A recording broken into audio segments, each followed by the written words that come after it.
और उसके पीछे भाग जाता। उधर घर के अंदर अमीन बेगम की हालत नीम बेहोशी में है। सिकंदर जेल जा चुका है। फरीद हमवानी खामोशी से अपने कमरे में बैठे हैं और निम्रा डरी सहमी सब कुछ देख रही है कि कैसे चंद लम्हों में उसकी दुनिया का हर सुतून गिर गया। इसी दौरान घर की बेल जोर से बजती है। सब लोग चौंक जाते हैं। दरवाजा खोलते ही सामने पुलिस अफसर खड़ा होता है और वो बताता है कि सिकंदर ने रास्ते में सब कुछ उगल दिया है और उसने एतराफ़ किया है कि इसकी माँ ने ही सब साजिशें तैयार की थी। ये सुनते ही अरमीन बेगम के पैरों तले जमीन निकल जाती है और वो रोते हुए कहती है, मैंने तो अपनी बेटी के लिए सब किया था। मैंने ऐसा किया, गलत किया, मगर कोई इसकी बात सुनने वाला नहीं। निम्रा पहली बार चीख कर कहती है, मम्मी, अगर आपने ये सब मेरी खातिर किया तो आज मैं भी आपकी वजह से सर उठाकर नहीं जी सकूंगी। फरीद ये सुनते ही दरवाजे पर खड़े कांपते हाथों से निम्रा के सर पर हाथ रखते हैं और कहते हैं, बेटी, तुम बेकसूर हो।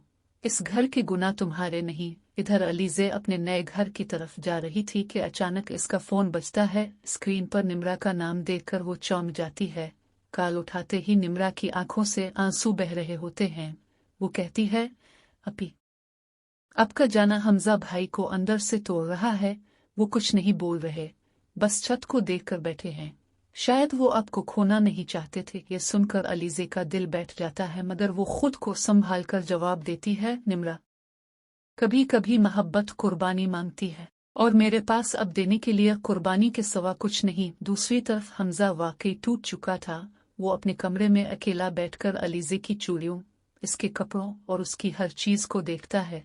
इसकी आंखों में वो सवाल गूंजता है जिसका जवाब उसे कभी ना मिला कि आखिर में क्यों इस एक इंसान के सामने कमजोर हो गया। इतने में फरीद हमवानी इसके कमरे में आते हैं।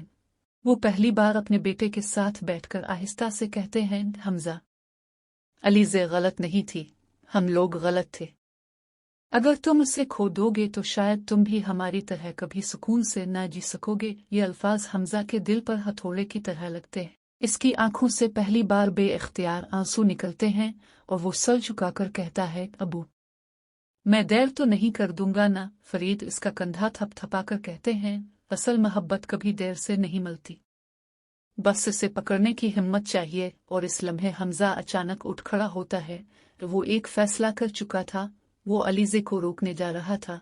चाहे जो भी हो, चाहे रास्ते में जितनी भी दीवारें हों, इस बार वो इसे जाने नहीं देगा। और यूं कहानी अपने सबसे बड़े तसादुम की तरफ बढ़ने लगती है।